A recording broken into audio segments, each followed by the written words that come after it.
Good evening, and welcome to this week's edition of The Message.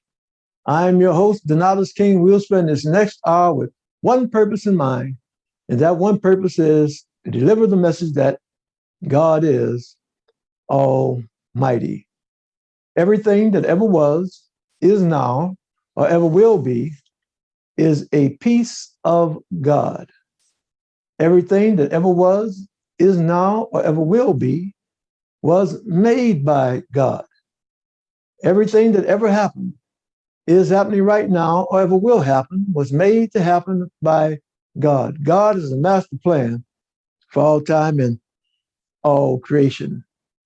God is Almighty. The message is brought to you by, is produced by the Society of Knowledge. The Society is an interdenominational ministry. Our members come from various different religious and spiritual backgrounds. We have various different religious and spiritual beliefs. Although we come from different backgrounds and have different beliefs, there's one belief that we share. There's one piece of knowledge that we hold in common, and that's the knowledge that there is a being. By no matter what name we may have been taught to call that being, by no matter what name we may have come to know that being, whether that name be God, Allah, Yahweh, Jesus, Jehovah, Buddha, nature, by no matter what name, we know that there is a being that possesses not some of the power, not most of the power, but all of the power. We know that there is indeed an almighty being. That's the reason we do the show, and the only reason we do this show, and that's to deliver the message that that being that personally I call God, that being is indeed Almighty. As you saw on the screen a little bit earlier, today is June the 2nd, 2022. We'll have our announcements and then our religious spiritual study. And as you see, we're always reminded in the book of Thessalonians, chapter 1, verses 5 through 21, to prove all things, hold fast that which is good. Brother Michael, if you hear me say something on this show and it's not quite right, don't wait till tomorrow. Let me know. Post a comment on Facebook. The only thing we want to do tonight is to give out correct information. So if either me or someone else makes a statement, says something that's not quite right, let us know so we can get the proper information out. Tonight's discussion topic will be the missing books of the Bible, the missing books of the Bible. So that's what we'll be discussing tonight. And probably for the next couple of weeks. It's a really, really broad topic, the missing books of the Bible. And if we get to it, we will go into our words of inspiration coming out of the book of Exodus, chapter 13, verses 1 through 15. Thank you. Thank you, Brother Michael. Thank you for that affirmation. That's our main website that you see on the screen right now, and that's www.godisalmighty.org. I invite you, I encourage you to lock that website into your web browser, and 24 hours a day, 7 days a week, you can go to that website, and there are links to all of our social media platforms. You may have been seeing us lately. We're starting to spread our wings a little bit, getting a little bit more active on Instagram and TikTok. We have hundreds of videos that are on YouTube, on our YouTube channel. And when we record the message every week, we do upload it to YouTube. So if you missed the show, 24 hours a day, 7 days a week, you can go to our YouTube channel and watch the recorded episode of the message. And as I said, we're getting more active in social media and on social media. So if I'm encouraging you, I'm asking you, all of our viewers, to get involved, help us deliver the message. And you can help us deliver the message by sharing your expertise, sharing your experience, sharing your knowledge about the social media, you know, about TikTok, about Instagram. So I encourage you to do that. And we do have a brother, I think, is getting ready to join us on Zoom. And let's see if we can bring the brother in. All right. Uh, Hello. Are you there? And I see iPhone 9. Let's see if we can. All right. Sound like we're trying to get a little bit, little audio. Hello.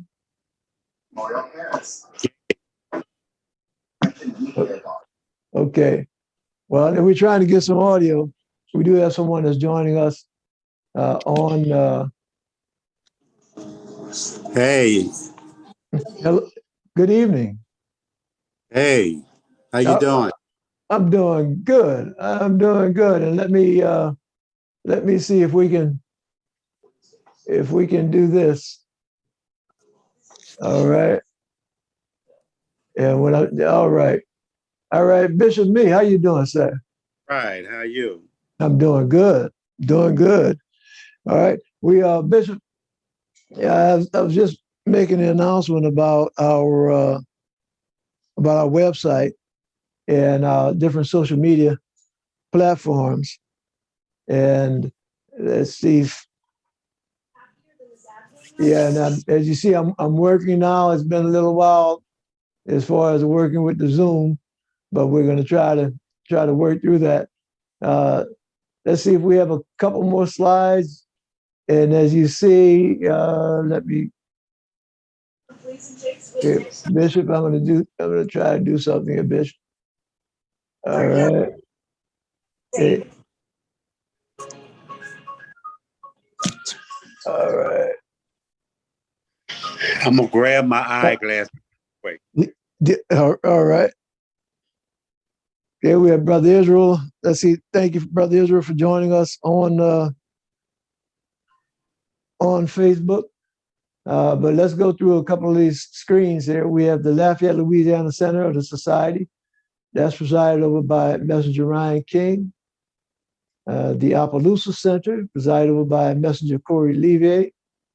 The Central Florida Center, presided over by Messenger Tay Nav. Had a great discussion with Messenger Tay Nav earlier today. He's doing well. He's a little bit under the weather, but in spirit, he's doing pretty good. COVID-19, please get vaccinated. Imani Temple number 49, a shout out to Temple 49 out there in the city of Lafayette. That's presided over by Bishop John W. Milton. And Imani Temple number 28, and you just saw on our Zoom panel, we will be joined by Bishop Wendy Meek, the pastor over at Imani Temple number 28 here in the city of New Orleans. And as I said earlier, previously recorded episodes of the message can be watched on television, Cox Cable Orleans, Channel 76. You see on the screen right now, that is a picture of a billboard that we have up here in the city of New Orleans. It's been up for about a month now, a little bit more than a month. And it's right, a high traffic area, and it's more than 500,000 impressions every week. Folks that are driving by there and they're receiving a message, and quite simply, the message being that God is Almighty.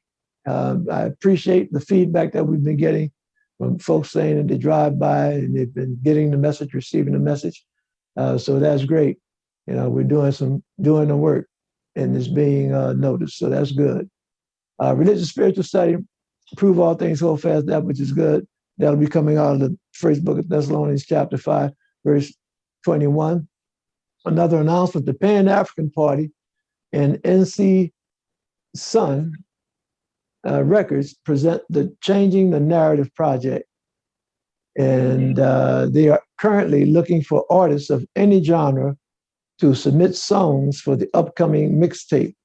And all entries should be submitted to taynavel@gmail.com. And that is Messenger Taynav out in the Central Florida area. So if you have if you're an artist and you want to submit a song to be included on this mixtape, you can send it to taynavel@gmail.com. And if you don't get a chance to write that information down, you can always contact me and I'll give that information to you. The Society of Knowledge is celebration. June 26, 2022 at 10 a.m. We will be conducting a celebration at Imani Temple number 28. And Bishop, you just saw on the screen that Bishop Wendy Mee is the pastor over there. And I'm hoping that Messenger Ryan spoke with you, Bishop, to confirm the arrangements.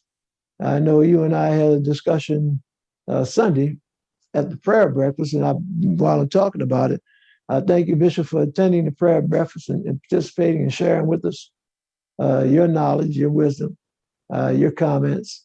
And I thank everybody that attended the prayer breakfast. We had a great prayer breakfast this past Sunday, at the IHOP here in New Orleans, and folks enjoyed themselves.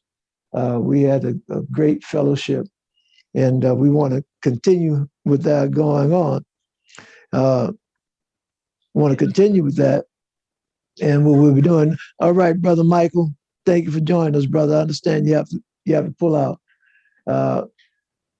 We want to continue that fellowship, and for the past 10 years or so, we have been primarily meeting on social media, but we're going back. We're going to try to resume meeting in person and doing that on a regular basis. So June 26th, we'll have our not prayer breakfast, but our celebration. And that'll be at Imani Temple number 28. And that's located here in the city of New Orleans, 2411 Treasure Street. And there will be refreshments, and it's free and open to the public. All right. Before we get into our discussion about the missing books of the Bible, let's see if I can pull Bishop Mee back up. How you doing, Bishop? I'm good. How you, Brother Tanan? I'm doing good. I don't know if Ryan, hopefully Ryan got a chance to talk to you about us meeting there on the 26th. No, he didn't, but it's good. Yeah. Okay. All right. Well, that's good, Bishop. That is good. Yeah, our discussion topic tonight, Bishop, and that's something that we can get right into it, and that is the missing books of the Bible. And Bishop is kind of,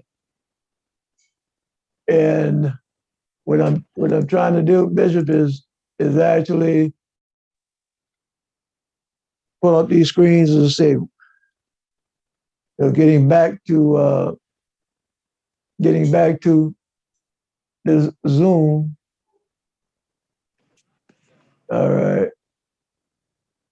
Getting back to the Zoom and figuring out how to work the all right. I think right now, okay. All right. Yeah, figuring out how to work the different views. Having not used it for a little while. So I think now that we're I think now we have it straight, and hopefully we do.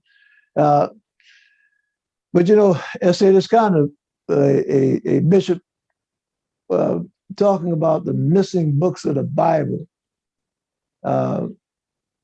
is a kind of touchy subject, and I say it's a touchy subject because there are so many folks that are of the opinion that the Bible itself is something that is divinely inspired, and that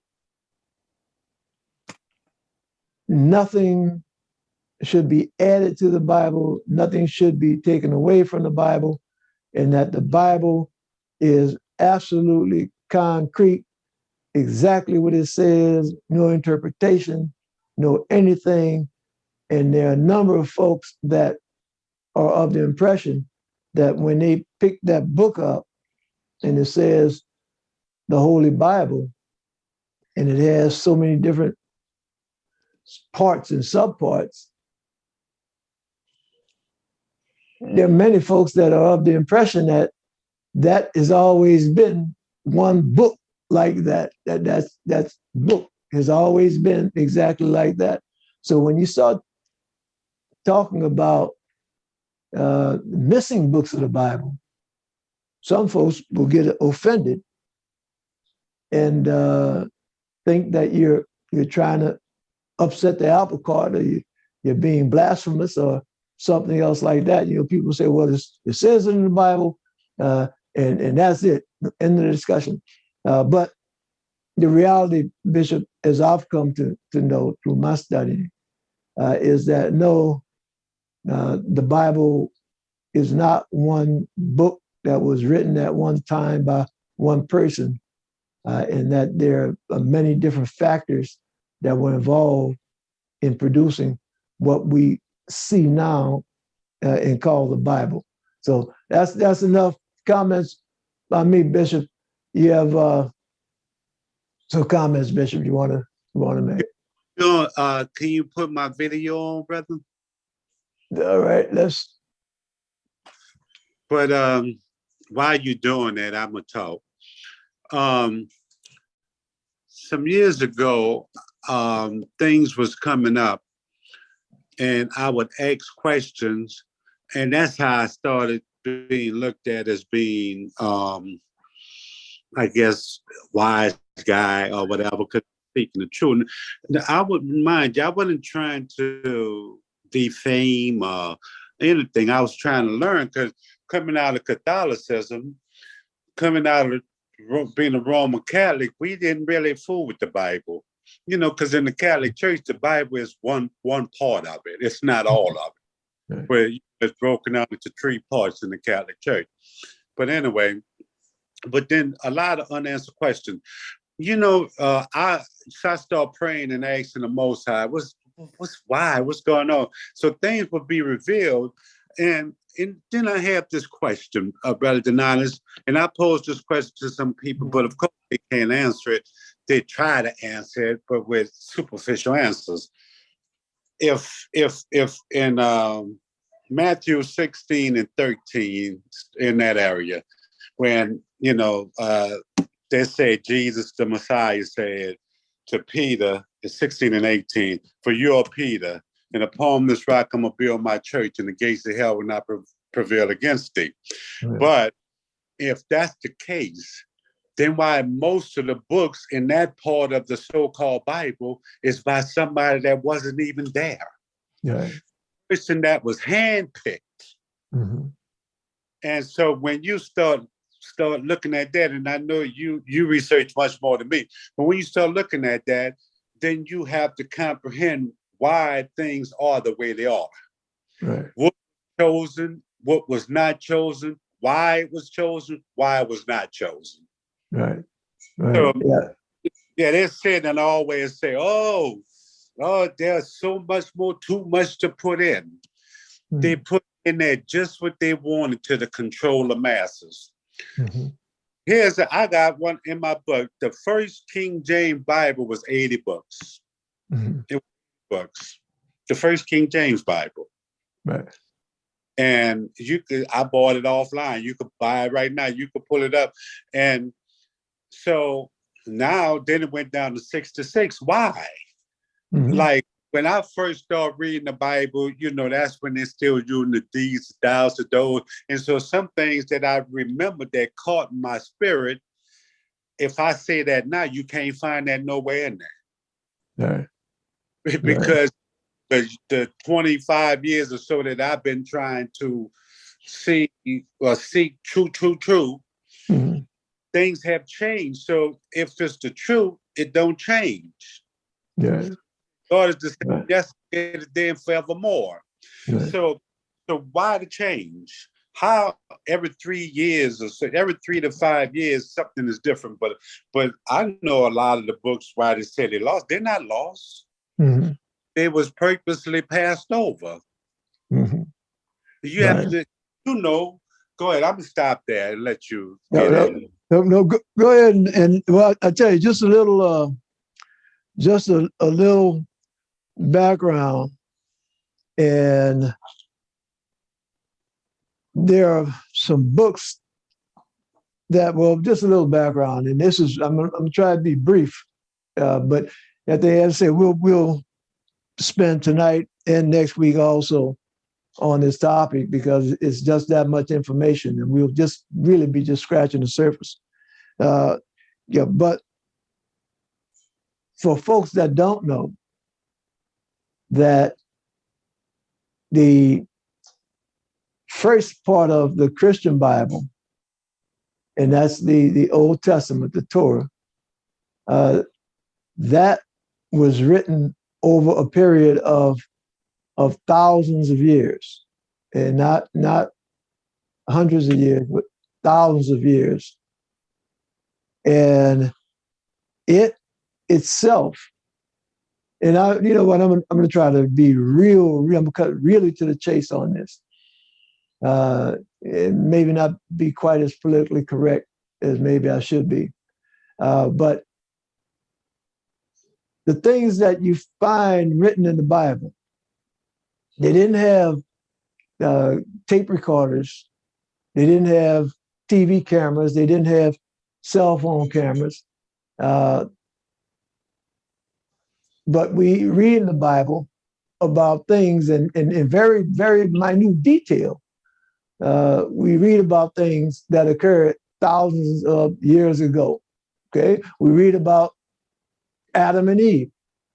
Okay, they didn't have a tape recorder there, so who was there watching Eve talk to the serpent? Okay, how who wrote that down? Who saw it and wrote it down? Okay, well, a lot of what we read in the Bible, there were no pictures. You know, they didn't have cameras, all the rest of that. And I understand we have brother Ricky. Let me see if I can allow you to come in, brother Ricky. But while we're getting brother Ricky on, uh, as I say, they didn't have videos, they didn't have cameras, they didn't have anything back in the day. So the way information would be passed along, it would be passed along through word of mouth. And eventually, over a period of time, you know, one person tell a story, another person tell a story. And Bishop, me, I can remember when I was a boy in school, it was a game we used to play, and I ain't gonna call it the name we used to call it, but another name is telegraph. Yeah? One person tells something to somebody, and they whisper to somebody else, and after they got around to the 10th person, that story then changed around. You Yeah. know, details been taken away, details been added.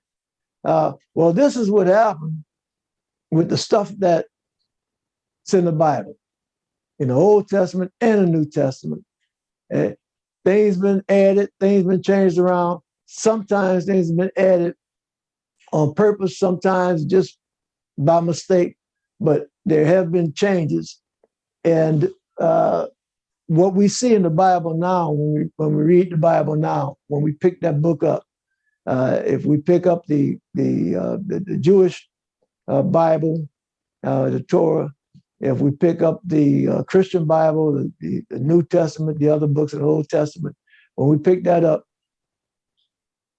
at some point in time, folks that were in positions of authority, positions of power, they determined what books were going to be what they call in the canon, were going to be the official books, and which ones were not. And some of the books that didn't make the official canon, didn't make the official cut that Warren selected, we can see references to them in the books that did make the official cut. Particularly if you look in your Bible and look, you'll see references to the book of Jasher and the book of Enoch. So that tells me that the folks that were writing the books that did make it in the Bible, they were reading these other books that didn't make it in the Bible. And we're going to talk specifically about some of those books in some detail later on. But I just wanted to get that out there. And I see Brother Ricky. Let's see if you can unmute yourself. Are you there? All right, there's Brother Ricky. Good evening, brother. Good evening, sir. How you doing there? I'm doing well, doing well. And then we have Bishop Wendy Mears with us, and Brother Ricky, where are you located, Brother Ricky? Right now, I'm in what is this? Center Township, Ohio. Okay, I'm up here at work. Yeah. All right. Hey, Brother Ricky, and I think Message 10 told me you have a little bit of knowledge about some of these missing books. Yes, sir. And matter of fact, let me do something. Why don't you just introduce yourself, tell us a little bit about you, and then you go jump right in, share that knowledge that you have.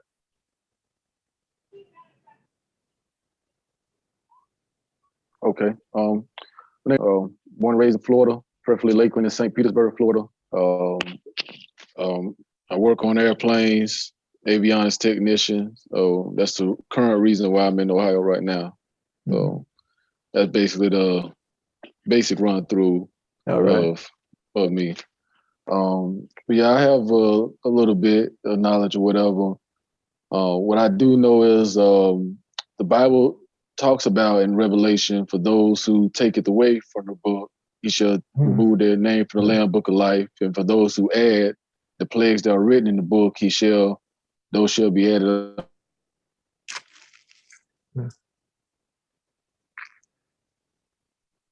And so obviously the Most High God, Satan, the Most High God, he knew that man following Satan was going to make some changes and that it was going to try to make things very skewed. But one thing about the Most High, he has power over everything. So regardless of what you try to do, it's always going to be those golden nuggets that keep you focused on them. The best part about it is, the Apocrypha, which they took out, if I'm not mistaken, around 1881.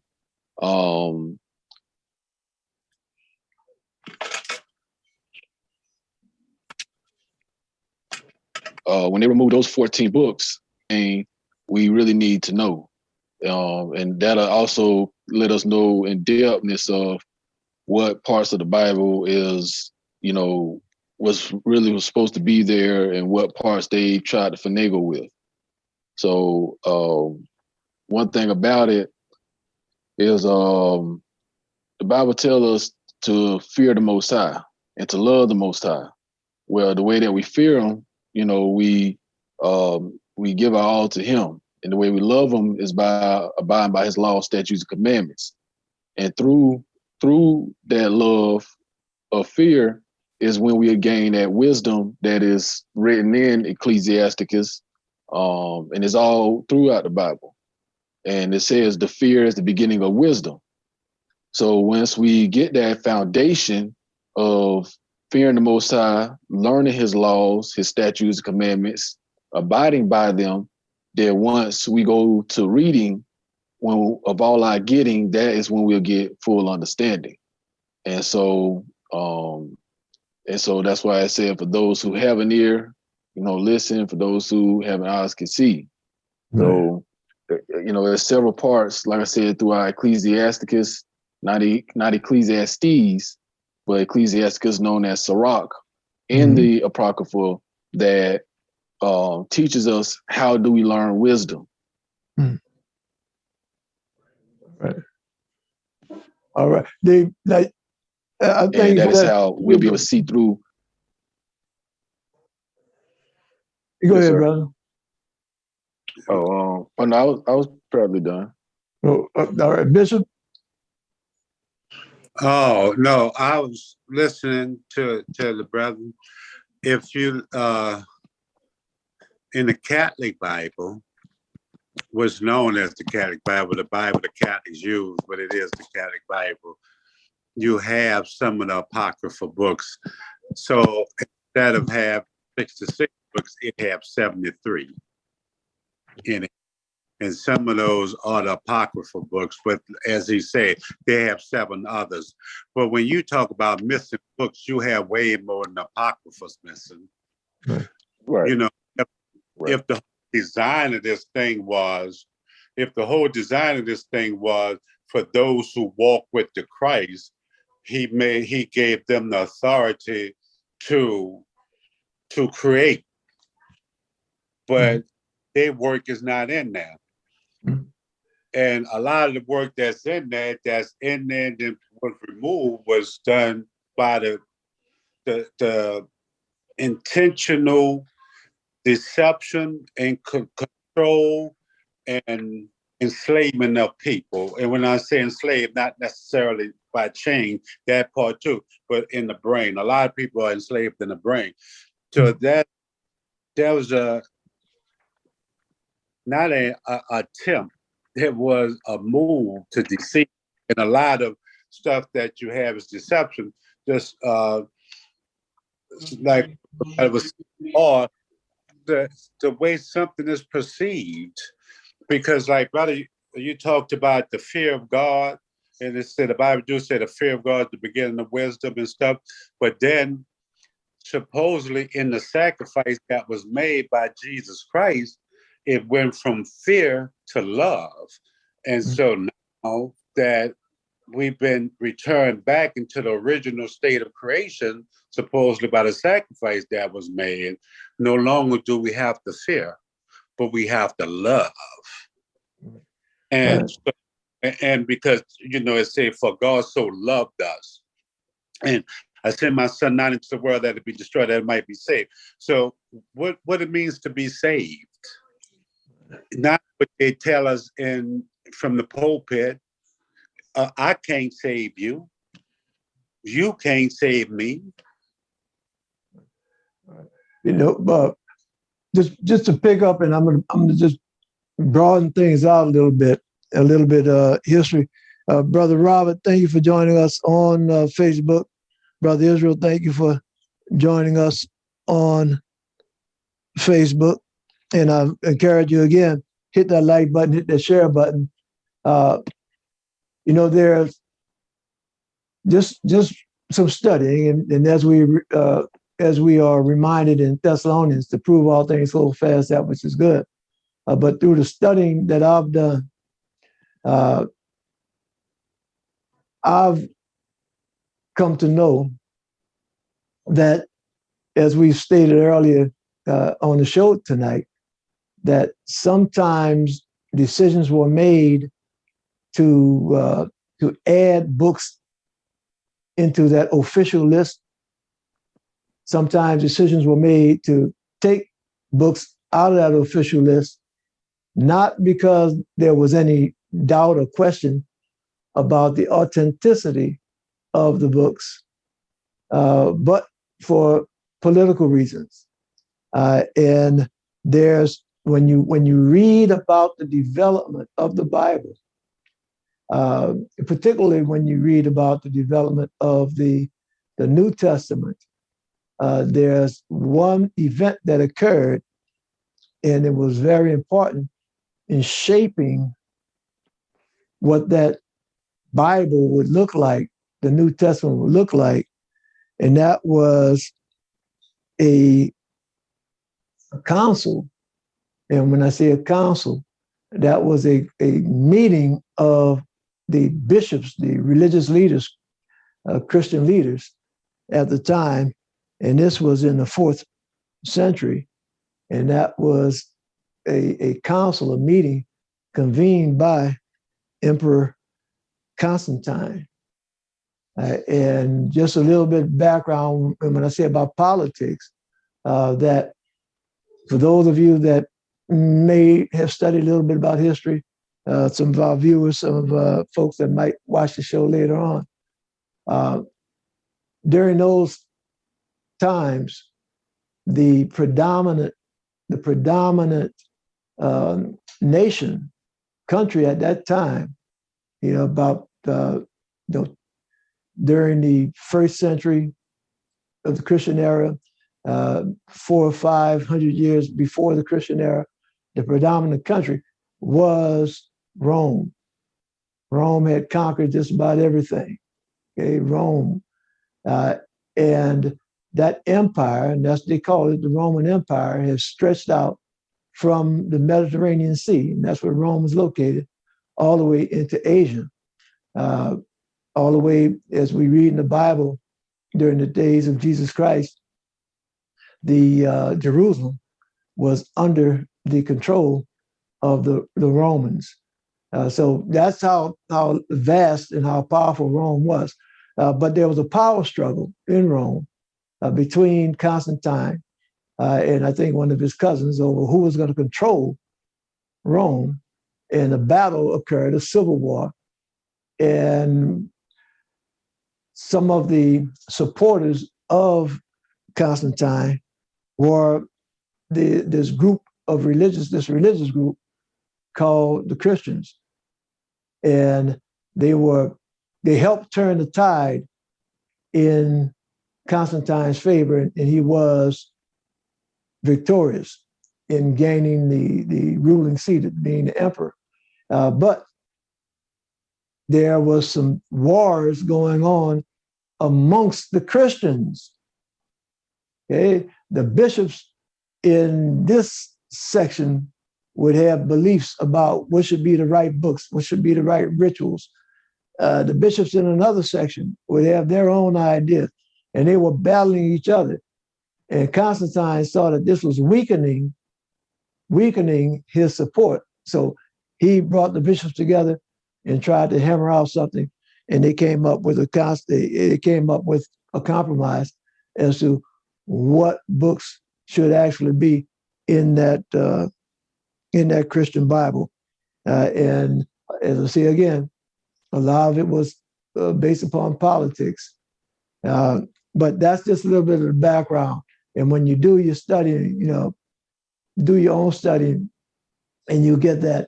And what we'll do is we might not get an opportunity tonight to do it, not to the depth that I want to, but there are some of these books. That are part of the Apocrypha. Some are part of another group of books that's called the Pseudepigrapha. Get into those, and when you read them, and these are books that were books that were floating around at the same time these other books that made the official cut. These are books that were floating around, being read, studied, preached. These are books that, for whatever reason, they didn't make the official cut. But when you read them, they give you a whole lot of facts that fills in some of those holes that are in those books that made the official cut. When you read the book of Genesis and it talks about the sons of God and the daughters of men, and you kind of lift up in the air and say, well, who are these sons of God? Where this came from. You read some of these other books that didn't make the official cut, and you get some background about that. In the New Testament, when you read the New Testament, and maybe you've asked yourself these questions that, well, wait a minute. The New Testament, it starts out and it talks about Jesus Christ when he was born. Then it says, a real brief mention about, when he was like 2 years old, his daddy took him, Joseph took him out of Jerusalem, out of Israel, and brought him to Egypt. And then you hear nothing else about Jesus until it says he's 12 and he comes back. So what happened in them 10 years, or those 12 years? Okay? And then after that, you read about Jesus in the temple when he's 12 years old. Then the next thing you know, you're reading about Jesus getting ready to die on the cross. So what happened to them other 15, 18 years in between? Well, when you read some of these other books, you know, it fills in some of those missing gaps. And one of them we're going to talk about, that one, and that is the book of the Gospel of Thomas, and the infancy Gospel of Thomas. And it talks about some things about Jesus, you know, making clay birds and making them fly and all the rest of this kind of stuff. But we're going to get into that a little bit. But I done talked enough. Messenger, thank you, Messenger Tena, for joining us. Brother Israel, feel free to come join us on Zoom. Brother Israel, I know that you have a wealth of knowledge. But I've talked long enough. Brother Ricky, you got some insight. Yes, sir. Matter of fact, right along with me right now, I have Eusebius, and I got my apocryphal as well. Yeah, all right. Yeah, you're right.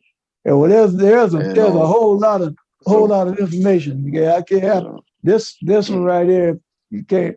It's kind of hard to see it on the screen, but that's the book of Jasher. This is it says the complete apocrypha, and you'll see books that are in here that are actually not in the King James version of the Bible, not in the Protestant Bible, but you'll see some of those books in what's called the Catholic Bible. So they're not lost, they're not missing. And this is a book that I would recommend, and this is a book. The title of it is The Lost Books of the Bible. And that book I was talking about earlier, it's in here, the infancy, according to Thomas. And, there, as I say, those books help fill in some of the holes. And Bishop, it looks like you have some comments. Oh, no, I like the way you was talking about the Nicene Council, and you're talking about Constantine. But if you go back historically, when you're saying there was being at war, because Constantine changed a lot of things that historically the Africans didn't practice. If you look in the book of Acts, the 12th chapter, the 19th verse, it talks about people from Africa went to Greece to teach them the way of the Lord. And they started calling them Christians by way of mockery, not a celebratory term. So now you talk about the Nicene Council, then you talk about Constantine. Now you're talking about the shift from so-called Christianity to Christendom. Christendom meaning that what you supposedly know or what is written is more politically infused than necessarily spiritually infused.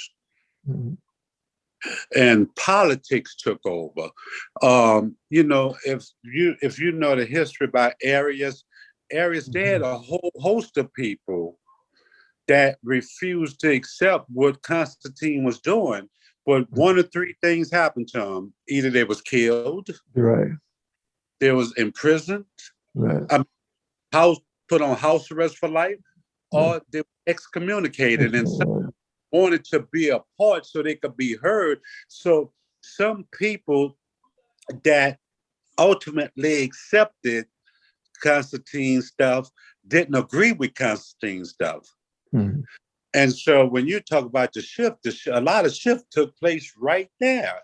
And so when we start, that's why I'm on this quest, because when I started learning about the Nicene Council, what happened, and all the councils behind it, and then you have to hear about Arius and Arianism, and you start learning all that. And then if you go back to, even in the Bible, it says that God's priesthood will come through the Levitical priesthood. Well, then these people created their own priesthood. And the priesthood of Melchizedek. And Melchizedek, as much as I used to, brag about Melchizedek, they created Melchizedek. You can't nobody prove that Melchizedek ever existed. I'm gonna close here right quick, and I'm gonna listen because I know what I'm saying is controversial. Can nobody prove that Melchizedek ever lived? And he was both priest and king, the only person ever to live on the planet Earth.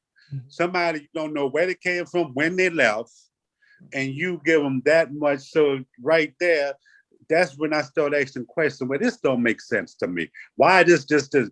And so that's why they tell you, don't ask no questions. Why? Because they can't answer them. But you're not supposed to teach something that you can't validate. Well, that's one of the great things about the society, that we encourage you folks to ask questions. And brother, brother Ricky, I don't know message.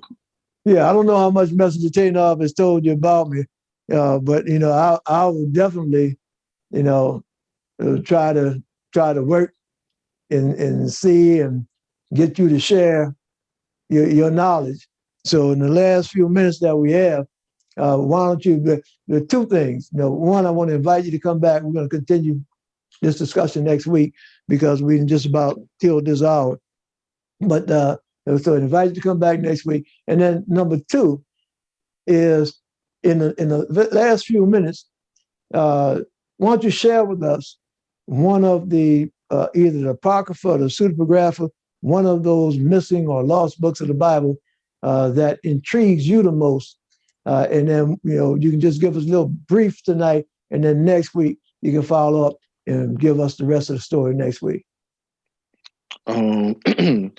The one in the Apocrypha would be Ecclesiasticus, because it gives grave detail upon who the Most High is, how to serve Him. It's just like in today's world where people like, they want somebody to love them. Well, the thing is, you can't love something you don't understand. And that's the reason why we end up loving wrong. And so in order to love the Most High, we must fear Him, and it says that throughout Ecclesiasticus. And, that's how, we are taught to actually grow within Him and understand His laws, statutes, commandments. And also, just if I can, just a quick moment, Melchizedek, if you go through the genealogy of the Bible, Melchizedek was a real man. Even if you go to the book of Jasher, it speaks about even before it was the children of Israel, it was the children of Jared. And Melchizedek was one of those that was on the top of the mountain when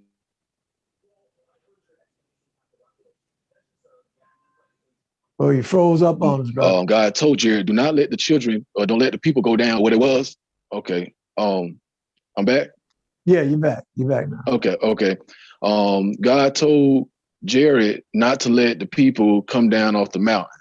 And but it was people at the bottom of the mountain who was playing enticing music. This is why also we got to be careful about always being caught up in music, because that was also one of the things that brought us down then. And it's the very thing as a tool that is being used. All right, you froze again, brother. As a mechanism to bring us down now.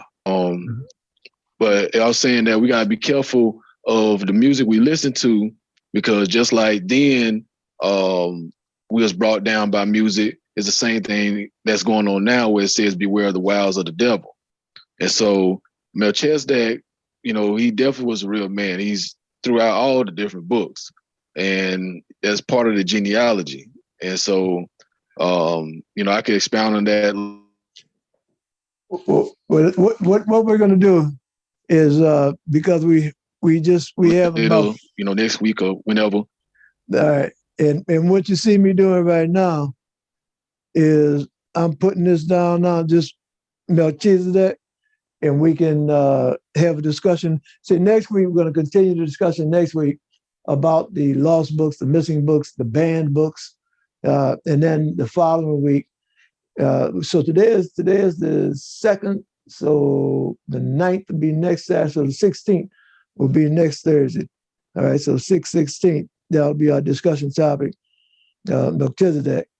All right, so as we wrap up in the last 2 minutes, Brother Israel on Facebook has stated Melchizedek is conceptually real. That's Brother Israel on Facebook, and we'll pick that up. We'll pick up that discussion, and that'll give our viewers and the folks that watch this show a little bit later on. They'll give them a chance to do a little bit of research of their own, so they can make some contributions to the discussion when we come back and revisit this on the 16th. But a minute for each of us, Bishop, me, and then Brother Ricky, a minute close, and then the last minute, I'll take the last minute as I usually do to close out. Bishop, me. All right, Brother Donatus. As there's a lot of information out, but like I said Sunday at your prayer breakfast, that like I don't agree with everything with you. I don't mean these brothers not really in agreement, but I respect that they have a position, I have a position, but I still stand firm on my position. But because it say iron sharper than iron, right? So I'm here to learn. I'm here to learn. And I'm just thankful again for what you're willing to indulge into, dive into, because a lot of people don't. A lot of people try to keep it safe and plain, but this is not the intent for our existence. The intent for our is to learn, to grow, and to spread what we learn and grow from. But all right, God bless. Thank you for having me on. All right. Thank you, Bishop. Brother Ricky. Yes, closing comments. Bishop and Bishop and yourself, I appreciate you for allowing me to be in your presence. I thank you, and I look forward for future discussions. I know a lot of times it's difficult for people to have these discussions because they become emotionally tied to these things. And as the Word of God says, as we learn this truth, be as children, because children, they could play 1 minute, be fighting the next, and then they back to playing. And we can't get too emotionally tied to it, because the Bible tells us to be sober-minded. And sober-minded goes much deeper than just being drunk or being high. It's also not being emotionally drunk, which most of the world right now is fully emotionally drunk. So I do thank y'all, and all praise to the Most High, and I look forward to having future discussions with y'all next week and whenever you want me to be on. All right. Thank you, Brother Ricky. Peace, brother. Now, as I close out, because we are really at the end of the show, we're going over a little bit, but this is one of the reasons why the Spirit has been moving us to get back to meeting in person. When the society first started out, we would meet and we would start meeting and we'd get into these discussions. We'd start like 9 o'clock, 10 o'clock in the morning, and we'd have some breakfast, something to eat. And the discussion, the fellowship would go on into the evening. We wind up eating dinner together. An hour is not really enough time to do justice, but we do the best that we can.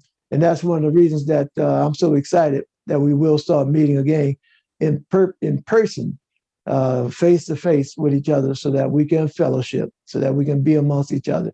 And Bishop, me, Brother Rick, as you said, we can, agree to disagree.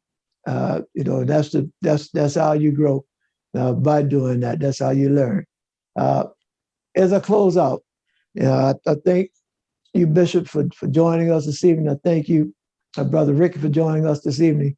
And the only purpose of the show, as I said at the beginning of the show, the only purpose is to deliver the message that God is almighty. And it's part of God's will that we have this discussion tonight. If it was uncomfortable sometimes, so be it. That was God's will. God has a master plan. God is indeed almighty. And because I know God is almighty, I know that no matter whatever it is that you have to go through in this upcoming week, when I say you, I'm including myself, no matter whatever it is that we have to go through in this upcoming week, I know that God can bring us through it and bring us through it with peace. So that's my prayer in this upcoming week, no matter whatever it is that God Almighty is planning for us, that God Almighty blesses you and yours with peace. Until we meet again here next week on The Message, Bishop, me, Brother Ricky, all of our viewers, may God Almighty bless all of us with peace. Amen. Amen. Hey, Brother Ricky. I'm Careful, brother.